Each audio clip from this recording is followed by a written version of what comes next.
to read the Bible with me. We'll be reading our last chapter, chapter 4. Now Boaz had gone up to the gate and sat down there. And behold, the Redeemer of whom Boaz had spoken came by.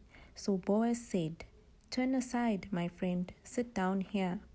And he turned aside and sat down. And he took 10 men of the elders of the city and said, "Sit down here." So they sat down.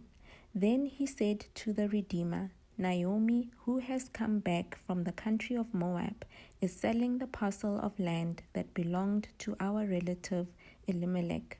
So I thought I would tell you of it and say, buy it in the presence of those sitting here and in the presence of the elders of my people. If you will redeem it, redeem it. But if you will not, tell me, that I may know, for there is no one besides you to redeem it, and I come after you." And he said, "I will redeem it." Then Boaz said, "The day you buy the field from the hand of Naomi, you also acquire Ruth the Moabite, the widow of the dead, in order to perpetuate the name of the dead in his inheritance." Then the Redeemer said, "I cannot redeem it for myself, lest I impair my own inheritance. Take my right of redemption yourself, for I cannot redeem it." Now this was the custom in former times in Israel concerning redeeming and exchanging. To confirm a transaction, the one drew off his sandal and gave it to the other, and this was the manner of attesting in Israel. So when the Redeemer said to Boaz, "Buy it for yourself," he drew off his sandal. Then Boaz said to the elders and all the people, "You are witnesses this day that I have brought from the hand of Naomi all that belonged to Elimelech and all that belonged to Chilion and to Mahlon. Also Ruth the Moabite, the widow of Mahlon, I have brought to be my wife, to perpetuate the name of the dead in his inheritance, that the name of the dead may not be cut off from among his brothers and from the gate of his native place. You are witnesses this day." Then all the people who were at the gate and the elders said, "We are witnesses. May the Lord make the woman who is coming into your house like Rachel and Leah, who together built up the house of Israel.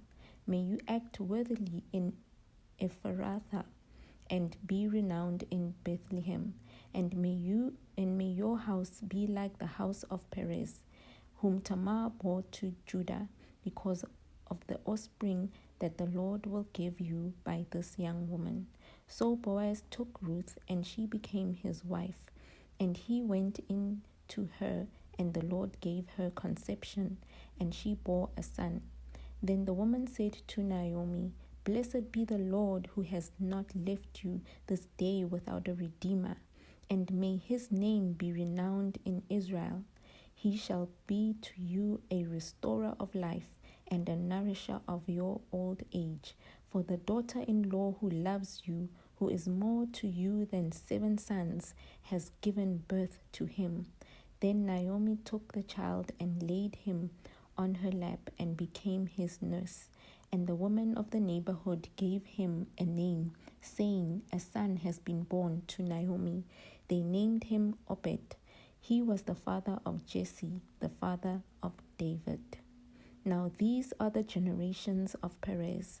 Perez fathered Hezron. Hezron fathered Ram. Ram fathered Amminadab. Amminadab fathered Nahshon. Nahshon fathered Salmon. Salmon fathered Boaz. Boaz fathered Obed. Obed fathered Jesse. And Jesse fathered David. Thank you so much.